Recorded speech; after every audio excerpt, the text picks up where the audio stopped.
we're live. Michael O'Driscoll, Jeff Duden. how are you? I am well. Awesome. Awesome to be on with you today. So what's going on, Michael? What are you up to? Well, I'm sitting here in Charlotte, North Carolina on this lovely sunny day, waiting for spring to get here and reflecting on the week that was, another gigantic week. But that's what we like. It's exciting. It's an exciting life, isn't it? It is, particularly if you are in the act of building something. My favorite pastime. Yes, I had a great coach, and he would say he's looking for people that are up to something and going somewhere. Up to something and going somewhere. Yeah, that always makes life so rich. Well, so Michael, I'm so excited to have you on today. You have been an incredible mentor to me over the last couple of years that we've had the opportunity to work together. Your life story is fascinating. You are a well-traveled entrepreneur, executive. You've been all over the world. You have a deep understanding of cricket, which I have not fully come to appreciate. I don't think I have either. If I could just package up all of the things that you shared with me over the last couple of years, it would be hours of meaningful and exciting things. And so would you mind, for anybody who's dared to join us today, just maybe unpack a little bit about who you are and where you're from and a little bit of your life's journey? Well, firstly, thank you. Very kind words. Much appreciated. I never think that of myself, interestingly enough. It's not a low self-esteem issue. It's just not something that I necessarily covet. But the idea of being of help to people is a very motivating thing for me. And I do enjoy that. So where am I from? That's a good question. I am indeed from Australia. I was born in the city of Brisbane in the great state of Queensland, which is a tropical northern state of Australia. Some people in Australia refer to Queenslanders as banana benders. I still don't know why, but they do. Banana bender? And banana benders. Are they straight somewhere? I don't know. There's many connotations in that description that I've never been comfortable with. Or otherwise known as mad as cut snakes, Queenslanders, because it's the hot, humid weather that does it to them. So that's where I'm from. I'm the eldest of three in my family. I have a brother and a sister. Mum and dad are Patricia and Brian. Pretty normal story. Working class parents who worked very hard, had children when they were very young, and left school when they were very early, and became self-made people largely. Their story is one of struggle, but struggle for all the right reasons. And people I deeply respect, and that largely responsible for getting me to where I am today. Frankly, like all grateful people, it's important to thank one's parents. So we always thank one's parents for what they've done. But I grew up in Queensland, went to a Catholic boys' college, again, a very humble college. It was run by Franciscan friars, one of the great missionary orders. If you're into Catholicism, you'll know who they are. Learned a great deal from those guys, funny bunch. Had intentions of going to university, but never got there in the end. Actually went and worked for my father, who was the founder and ran Australia's largest residential building franchise in the 1980s. So there is a long thread of in my career of franchise business models, and it largely all started there. Well, it's a good place to pick it up. Now, as an American, and admittedly not as well traveled as I would like to be, we have a certain view of Australia, which I have shared with you, is very positive. A big country, lots of wild spaces, lots of ways to die over there. Oh, millions of ways. You shared some stories with me about putting some fences in the desert. And, every crew had to have a shotgun because they had these snakes that were so fast and so aggressive that it was, it's like a video game. When you unearth one of these snakes, you've got a certain number of seconds to protect yourself. But zombie snakes, they just come at you. Yeah. So what's it like growing up in an environment like that? And I guess as a follow-up, man, what's it like growing up in a country where you've got so much wildlife and stuff? I mean, were you exposed to that, or were you more of an urban guy? Oh, yeah. Look, I was a city kid, but I have friends that own many what we call cattle stations in Australia, what would be called a ranch in the US.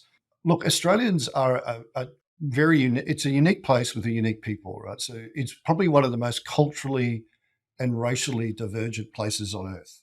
It's also one of the most ancient places on Earth. So the original inhabitants of Australia, the Aboriginal people, as far as they can tell, there's a continual line of them that goes back something like 40 or 50,000 years.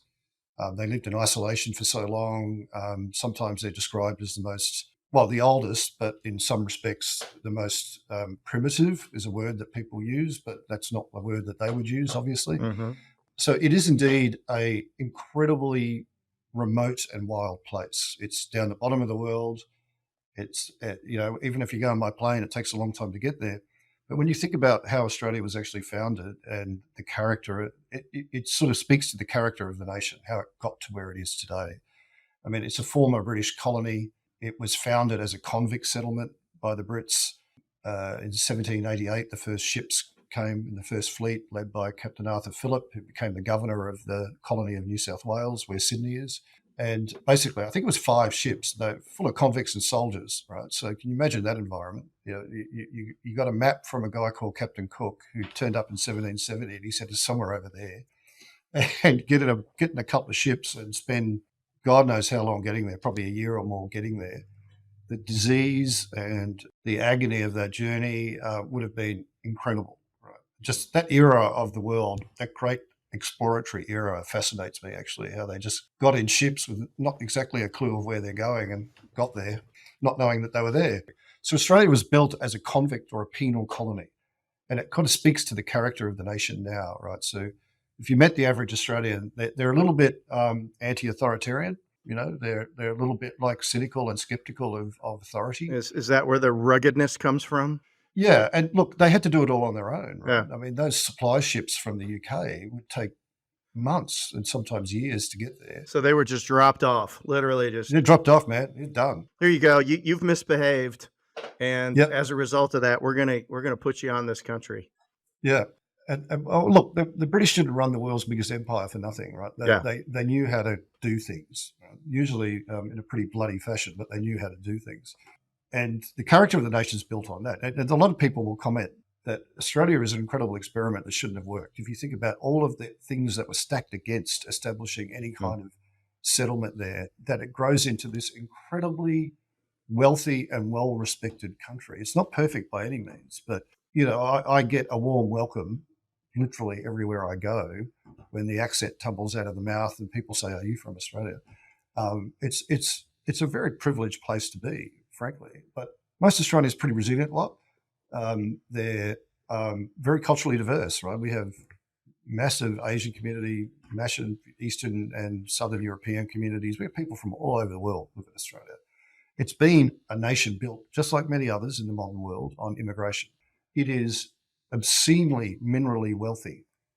Some of the biggest mining companies in the world are started in Australia. BHP, Rio Tinto, these types of names that are known all around the world for their global mining operations had humble beginnings in Australia. And Australia has benefited greatly from its mineral wealth, like just vast.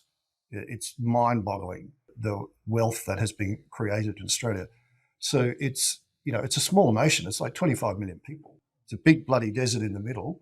And then people live around the coastline, right? So like 98% of Australians live within 100 kilometres of the coastline, probably. Right? So it's that very high standard of education there.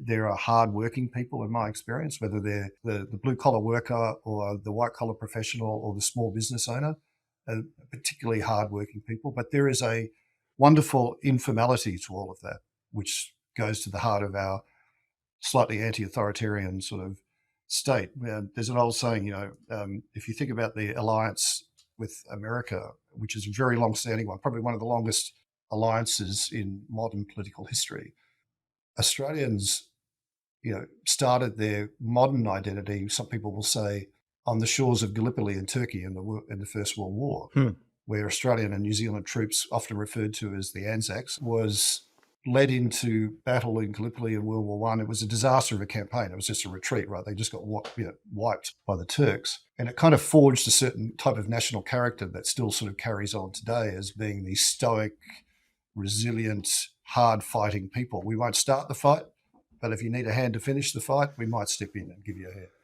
Well, I'm a World War II, World War One buff. I find myself as I get older reading more biographies and Mm, watching more documentaries and really trying to understand. I love an 8 part on something that talks the 5 years before something happened and what are all the factors that went into it. yeah. And observationally, Australians show up in those situations. Like, Mm, whatever, if you've only got 25 million people, I don't know what the armed forces look like, but you're always there and you're always part of it. So, maybe that's part of the positive connotation that is conferred upon it. But, yeah. Crocodile Dundee didn't hurt. No, that helps. That helps. Paul Hogan did a great service for Australia. It's a good thing. He's an example of how an Australian can do well, right? He started off as a what did he do? He worked on the Sydney Harbour Bridge maintenance crew Seriously. in the late 60s and early Uh, 70s, right? He started and he was a bit of a laconic, funny character around there. And I can't remember the story, but he broke into television somehow as a comedian. And as you know, because you like your comedy, in the 1970s, most comedy was pretty, by the modern standards, utterly inappropriate. So, yes. and he built up a very big following on evening television in Australia and made his name there, right? And then got into the whole Crocodile Dundee thing. But he very humble beginnings, working class guy on the maintenance crew of the Sydney Harbour Bridge, running up and down that over that thing, keeping it going, and then just by sheer weight of personality and probably ambition, got into television and got to where he is today. So he's had his fair share of controversy, Paul, over the years, but he's still, I think, a much loved figure in the sense of someone who probably defines the larrikin side of the Australian character. Well, I think if you look at a lot of people that have become notorious and maybe well liked, and they're out on the edge a little bit, and he certainly was personally and professionally out there. So a life lived well, for Oh sure. yeah, no, I'd say he is. I'd say that is true. And Australia, again, coming back to the idea of it as an experiment, I do think it's important because it does define me somewhat. Right, so it's not so much I'm proud to be Australian, but I'm proud about what it has given me and the opportunity that it's afforded me. It was a safe place to grow up, even though every animal was trying to kill you. It's still a safe place to grow up. What's that stat? Like 8 of the top 10 most poisonous snakes in the world are in Australia or something. It's just like Absolutely. something crazy like that. And probably most of the spiders as well. But it's a place that just it was safe to grow up. You had a good standard of education. You lived an outdoor lifestyle, so people generally were very healthy, and it just still to this day is still like that. Like any modern nation, it's got its fair share of problems, but in terms of the possibilities that it afforded people, it's been vast, Yeah. and I'm very appreciative of So are people immigrating today, or are people more it. emigrating? No, I think there is a very large group of Australians that have moved and live around the world. There's there'd be well over 100,000 people, Australians living permanently in the United States, or converted to American citizenship. In the 50s and 60s, people looking for adventure, 1950s and 60s, would head to England, get back to the motherland. Yeah. And, for that more cosmopolitan lifestyle, they thought, right? Because 50s and 60s, England was a really interesting place to be, just like the United States post World War II, getting out of the doldrums of the Second World War, and when respective economies really started to take off, and the younger people were getting old that were born at the end of World War II. It would have been an exciting time. So many of Australia's great artists and writers and journalists ended up in the UK. Yeah, the arts. Yeah, the arts. These days they tend to get to the United States, in my opinion. And I do think, whilst that Australians can be a bit derogatory about certain cultures, more in jest than anything else. Like we commonly, which Americans hate. Americans are commonly referred to as Yanks in Australia, even though that's a northern term technically, right? A Right. Yankee. People in the South might not fully appreciate that, but it's they were just commonly referred to Yanks. But there's a healthy respect for that long-standing alliance and the cross-cultural exchange that has existed, that is both in the arts, sport, and business, Mm, and politically, of course. Right, there yeah. is a great sharing of an exchange of ideas and thoughts. And I think whilst China might be Australia's largest trading partner, America, I think, is Australia's largest investment partner. And there's quite a distinction between Yes. those things. So that, and I've always wanted to live and work in the United States, but it's always been a place that has attracted me. It's got a lot of, just again, like any other modern nation, it's got a lot of kooky stuff going on, but from the political to the social. But it's still a great place to live, work. If you want to be successful in something, it's a good market to come and be successful in if you want to be. Opportunity abounds, which leads me to something I'd love to unpack a little bit. You grew up in an entrepreneurial family, your Mm, father and mother owning the largest residential home building franchise, I think, in Australia and New Zealand, mm. if I'm correct. You were the firstborn. So, I'm interested to know what that was like for you and how that shaped you, because you've had a diverse career, a successful career, and I'd love to understand what was great and challenging about that.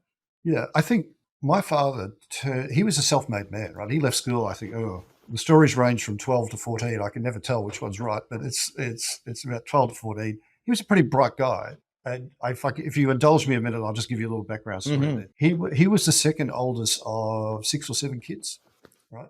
A very poor family. My grandparents were not wealthy people. My grandfather was a jeweler and a self-taught artist, a little bit of a larrikin himself. These are Depression era people, right? So that, as you know, shaped a lot of that era very much in terms of their stoicism, their approach to money and family and all those types of things. Yeah.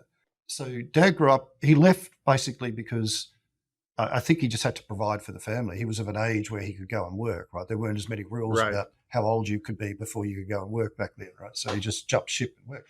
And he's a pretty tough guy, and he didn't have any designs on being a builder then, or had no idea what franchising was. So he just sort of staggered from one job to the next, whatever it was, that he could get a job provided. He ended up sleeping rough in Sydney, for a period of time because he couldn't afford any accommodation.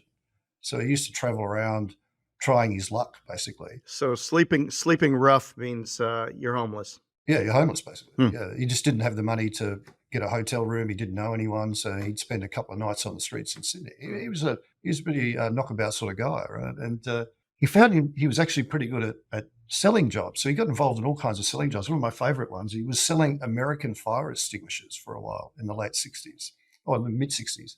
He was a young man. And he met some famous American guy who sold these fire extinguishers, came to Australia. Dad had to drive him around in a company car or something, take him to appointments. And he tells this really funny story how this guy would be really dressed up and he was really articulate and, he was wearing gold, obviously very successful. He had the American accent, it was all very slick. And they were selling these fire extinguishers, right, which was literally door-to-door sales. That's what it was. Dad's driving him around. This guy's just, every time he pulled up at a set of traffic lights, this guy just rolled the window down.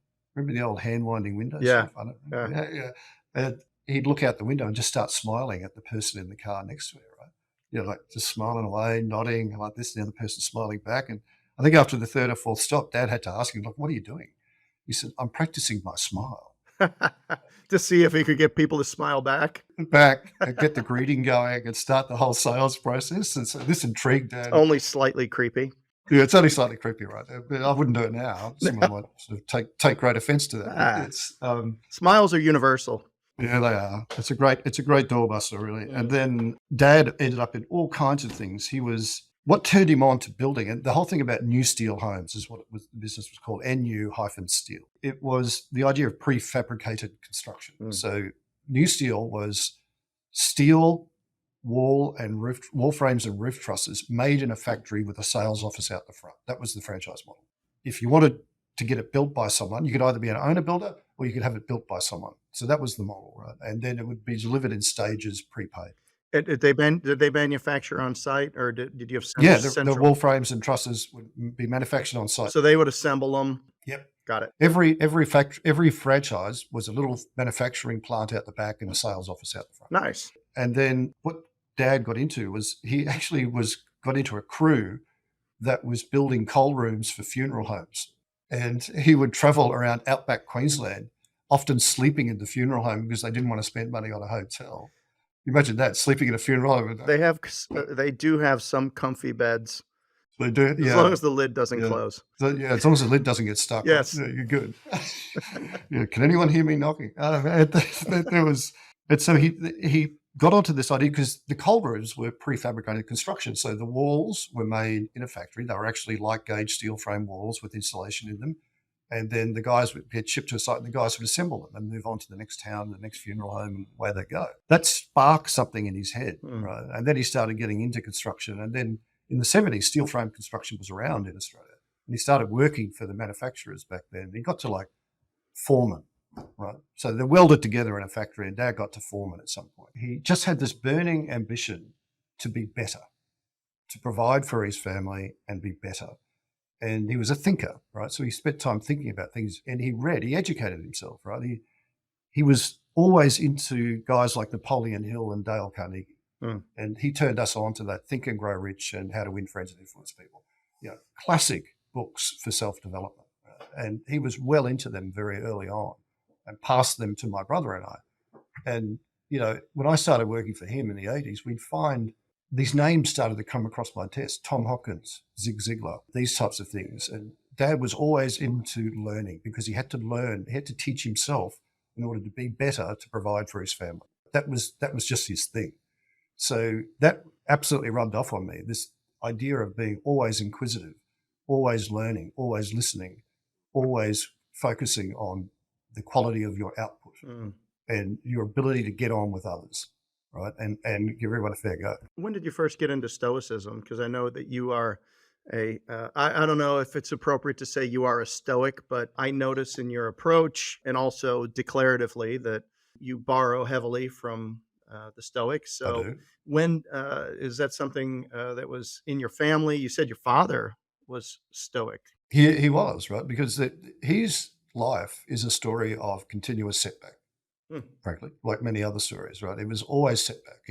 He had business partners die on him and businesses fold. He had business partners defraud him. He was put in hospital by the union movement in the early 80s. There's all kinds of terrible stories I could share with you. But he never allowed defeat to beat him. That's one of the elements of Stoicism. Stoicism talks about the ability to be resilient, right? But in a good way, in a positive way. Some people use defeat in a more vengeful way, in my opinion. But Stoicism, I've always been interested in. I didn't know it was Stoicism when I was looking at and going through experiences with Dad. It was later in life that I started to get really interested in the whole idea of philosophy, not as an academic pursuit, but as a way to explain the world around me and my place in it and how I wanted to live in that world. There's an English-Belgium author by the name of Alan de Botton who modernized philosophical understanding in the 2000s. And he wrote a great book called The Consolations of Philosophy, and with humor reintroduced classical philosophy to the modern world. Right? And I really sunk my teeth into it. And there's lots of different schools of philosophy, if you will, but Stoicism was one. But Stoicism is one of the most ancient. It's one of the ancient Greek philosophies attributed to Zeno, most famously promoted by Marcus Aurelius, the Roman emperor. Right. But what is it really? It talks about virtue, the pursuit of virtue. And what is virtue? Virtue is wisdom, justice, courage, and moderation. 4 things that, if you really want to have a good life, it's about managing the mind. And if you can manage the mind, then you can live a good life. And by theory, that is virtuous. So that doesn't mean you have to be a religious person. You don't need to be pious. You don't need to lack emotion. It's not being emotionless. It's about managing those emotions and being the king or queen of your mind. And that is not something, frankly, that humans do generally very well. I like to try and practice Stoicism in my everyday life, but I can tell you, just like anything else, it requires great discipline. It's very hard, and humans generally just aren't good at that stuff on a consistent basis. So it's a great thing to fall back on. It's a framework for living, is the way I say it. Do I get it right all the time? Absolutely not. Am I a deeply flawed human being? Completely. Can I fall back on Stoicism to help me make sense of what's going around me, clear my head of clutter, make better decisions, try and strive to be a bit better every day, because it's more like incrementalism rather than dramatic change. Then yeah, that's why I embrace it. I could have embraced anything. If you can elevate your practice of it, then I do think you live a virtuous life that, again, that is not pious, but as one that is people would look back on and say, well, that was a life well led. This was a good person to be around, and net, they did better than most other people. You know that decision making and discernment is a buzzword for me in my life, and it Yeah, is really about making principled, intentional, grounded decisions with some basis by which, yeah, or a lens or a basis that you are laying this against to decide, is this the best decision that I can make for the people that I care the most about around me? As you said, wisdom, justice, courage, and moderation. mm, Those are words that could be deeply unpacked, but I'm fascinated by it. So, would you say that then your life philosophy is Stoicism? Maybe it's time to get into like a little bit of your journey, because we're in Australia. You went to work back for your father when you were 18 years old. You had a variety of jobs and exciting stories and I'm going to say adventures. they have been adventures. Yes, they are. Where you were very adventurous. You weren't you weren't a suburban Chicago kid that rolled around to Mm, the candy store and stuff. I mean, you were out in the desert and traveling around and doing all these amazing things, and made a lot of money as a young man learning the family business. mm. And then what? And then what caused you to jump on your journey, and maybe just run through at a high level kind of the different things that you've done in your life, and then maybe how you got from one to the next. Yeah, sure. In the late 80s, or maybe early 90s, can't remember now, Dad sold the business. So it had been going really well. I think system-wide revenue in that franchise model was somewhere around 300, 320 million. Back then, that was a lot of money. Wow. Remembering it's a big ticket item. There were many successful franchisees, very profitable, very happy. Some of those businesses have been bought and sold. Some of those franchisees were turning over 10 to $12 million per annum. Great business, won many awards. It was great. So Dad sold it with an ambition to take the business global. And they chipped away at that for a while, and I'll come back to that story. But I stayed on for a while, which was a little bit uncommon probably for the O'Driscoll name to hang around in that business, but I hung around for a little bit. And then I got approached by a guy called Graham Bauer. Graham is an ex-television journalist and a very gifted writer. He was providing communications services, so PR services to New Steel at the time, and he was instrumental and the creative person behind a lot of the great and first-time marketing things that New Steel did in the 80s. Graham and I just hit it off really well. I really respected him. He was a fun guy to be around, right? I like the creative people because they live on the edge, right? They look at the world differently, and to be creative, you have to take risk. And he was just one of those guys, and still is one of those guys. He's a much older man now, but I went and worked for him. And that was an incredible eye-opener for me because he had a lot of franchise clients, but a lot of other clients. And there's a lot of things I learned there. I learned more about client relationship management. It was a B2B model, obviously, right? So it was client relationship management. Most importantly, he taught me how to write. Right? I thought I knew how to write, but this guy knew how to write. So, he's the author of many books. He went on actually after he left. He sold his business in Australia. He's an interesting guy in his own right. Went to Malaysia, and he was the Asia Pacific head of creative for Grey Advertising. I think he won 3 Golden Lion Awards. If you know what they are, they're like the pinnacle of international advertising awards. A real raconteur, right? He could just come up with poetry on the spot. He was that kind of guy, right? And I've always admired that type of thing because I can never remember a joke, right? And the jokes I can remember are ones that aren't worth repeating. So I had a great run with him, lots of franchise clients, in a creative environment. I learnt the power of creativity in problem solving, and that you had to take a risk to be creative. And what you were doing is inviting your clients to go with you on that journey of risk. That's why I'm really big, as you know, on storytelling. But you can flash up business presentations and all that kind of thing, but what's the story and how are you telling the story? Because even if it's B2B selling and not B2C selling, you need an emotional hook, right? You need to give people a reason, and you want them to buy into things. So I learned a great deal from Graham. So I did a few years there. Met a girl, classic story. Young man met a girl. I was living in Brisbane. She lived in Sydney, and I went, I need to go to Sydney. I took off to Sydney, and I got a job as the first marketing manager for what was then called the Franchisors Association of Australia and New Zealand. which is now called the Franchise Council of Australia. So it's very much like in the US, the International Franchise Association. So I got a job as their first marketing services manager. They had a database of members, very tiny. It was probably like 300 members back then. Australian franchising was booming. All right, this is early 90s stuff, like it was here, just booming, right, going ballistic. And everyone wanted a piece of it. So my job was to sell the publications, communicate with the members, help them organise conferences. And I was lucky I had the experience from working for Graham and working for my father, because by the time I was like 23, 24, I could speak well and talk and write well about franchising and what were the drivers of it. I kind of understood it. It came, I'm going to say, almost egotistically, naturally to me, but only because I was so probably deeply immersed in it, right, that it felt natural.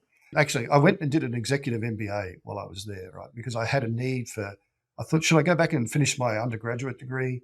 No, I got advice that says, don't bother with that. Given what you're doing and the trajectory you're on, do this executive MBA thing. So pay an exorbitant amount of money to sit in a room with a bunch of guys that are much older than me, who are all CEOs of firms or senior managers, and get this MBA. So that MBA I completed while I was at the Franchisors Association was based on the principles of action learning. And action learning is the active use of academic theory in a working business model. You actually used your business model, and your assignments and your tests and your presentations and your research were built around that. So while I was there, I thought, what am I going to leverage this? How am I leveraging this? So I decided to do my master's thesis, all 30,000 words of it, on an international franchise strategy. So international franchising was becoming popular, but there wasn't a lot written about, right, that was deeply researched. So I ended up surveying 85 Australian franchise companies that I thought were exporting their franchise system. Out of that came my master's thesis, which was on international franchise strategy. That kind of made me a bit, because that got published. It was picked up by the community, franchise community, and people got interested in talking to me about what I knew. And one of the things I had to do was like what I call commercial liaison then. And banks would come to me and say, we'd like to get into franchise lending. We need to know about franchising. Can you help us in research? One of those banks was Citibank. So I spent 6 months helping them out. And Citibank back then was a rising giant in the Australian banking scene. They really wanted to get into franchise finance because the big four banks in Australia were smashing it in franchise funding. And they came to me. They went away after I helped them out. About 3 months later, I got this phone call saying, listen, we really want to get into franchise finance and we think you're the guy to run it. And I'm like, what? Me? I don't know anything about banking. I got a credit card I can't pay and a bank account with not enough money in it. What's going on? You don't want me in banking. And they said, it's not about that. It's about running a business unit that puts a great franchise funding offer out there, and you've got the credibility because you know all these franchisors and you can get it done. We just don't know exactly how the program's going to work and everything. So I wasn't sure about it, to be honest. And we went through all of the remonstrations of the process, but then they dangled the salary in front of me and I went, God damn, I'm going to do that. I don't know anything about it. One of the best career decisions I ever made. If you're willing to pay it, I'm willing to take it. Yeah. And I didn't know anything about corporate life because I'd always only been in small business. Yeah. Right. And it opened my eyes working in a global public company at the time. At the time I was at Citi for 10 years. It became the world's largest listed company while I was there. Its net profits quarterly were 5.2 billion US quarterly, right, when I was there. It was on the best run going around. I happened to join it at the right time.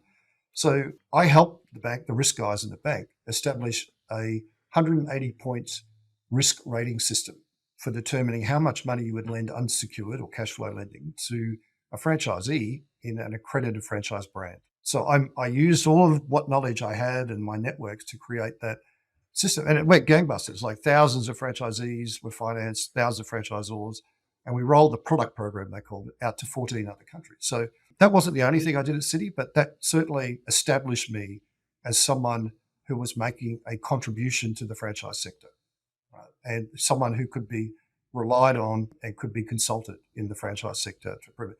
While I was at Citi, the Franchisors Association became the Franchise Council of Australia, and I got elected to the board of directors of the Franchise Council of Australia. And I was chuffed to do that, did that for 3 years. It was a really interesting period because it was moving from self-regulation to regulation, the sector in Australia. So it was an interesting time to be a part of that and experience that and be involved in Senate committee meetings and all of that kind of experience. Terrific experience for a young man.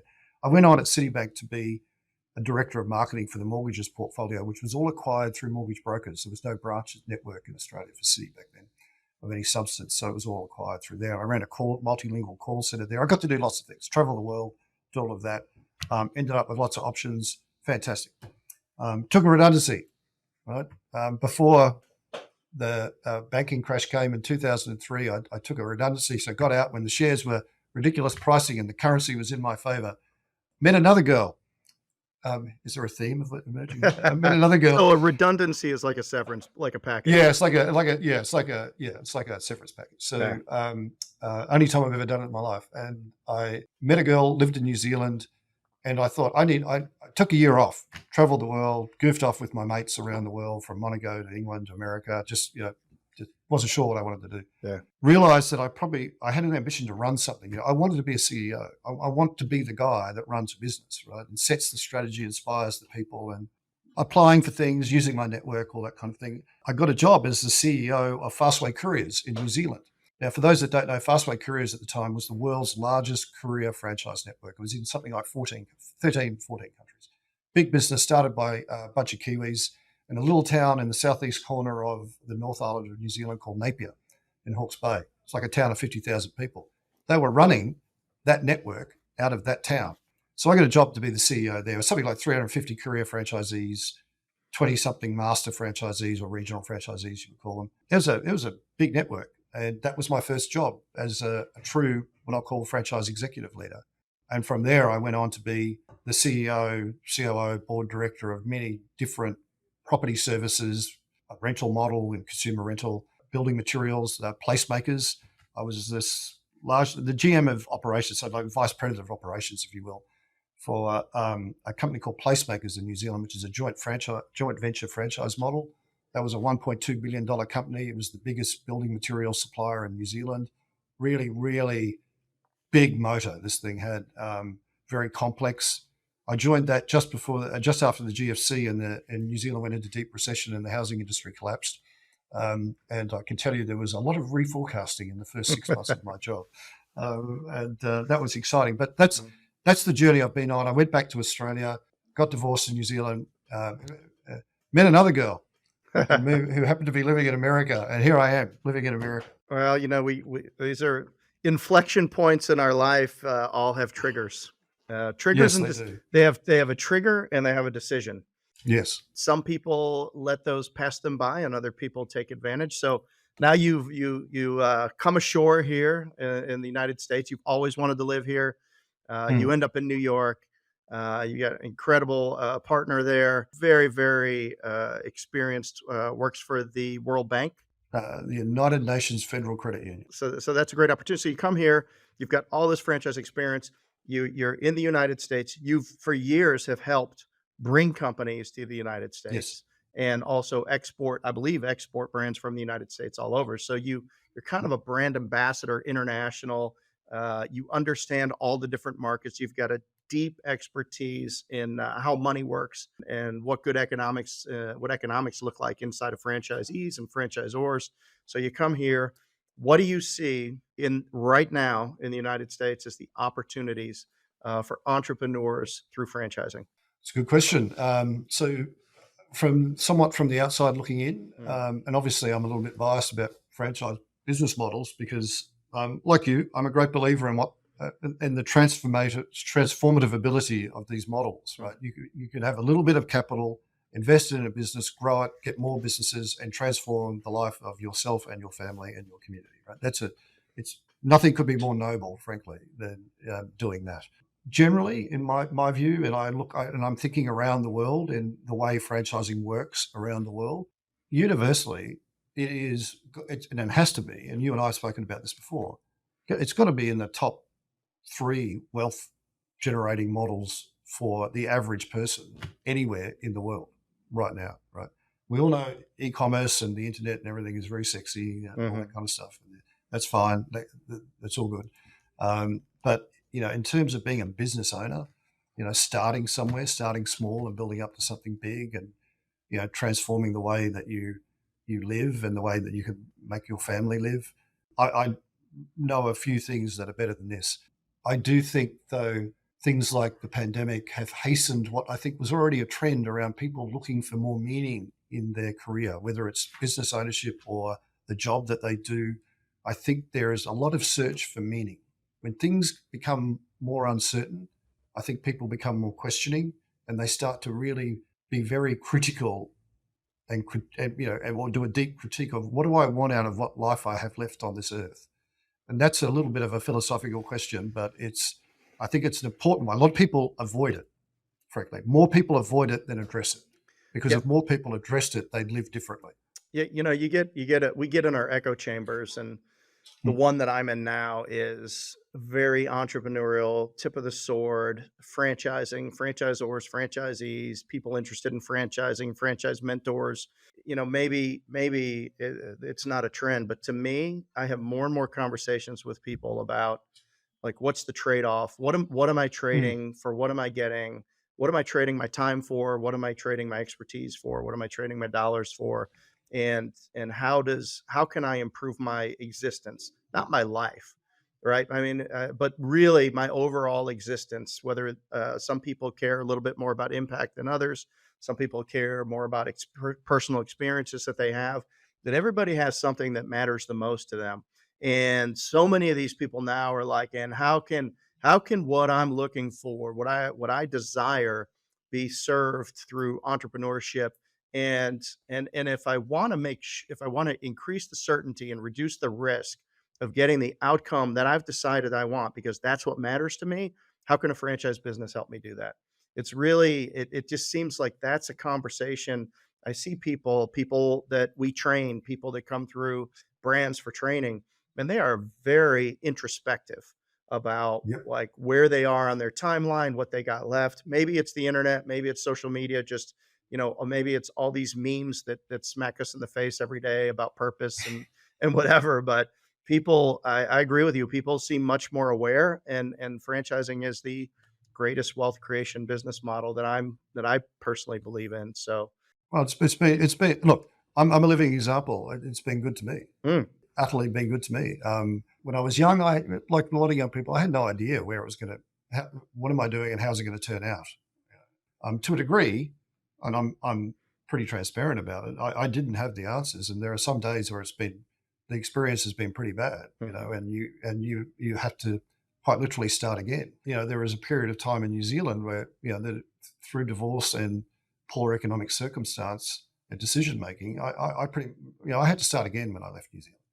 Right? I had to pick myself up, think deeply about who am I, who do I want to be, and what will I do next. And it was tough. I mean, the journey that we are speaking about here has had, frankly, more lowlights than highlights, right? And that's why I like franchising, because for me, I have found when I have walked out of that sector in my career, I've always come back to it because it's something that works for me. And I know it works for many other Yeah. people, right? So that's, I'm not a franchise business owner. I'm an executive, right? I know what lane I'm meant to swim in.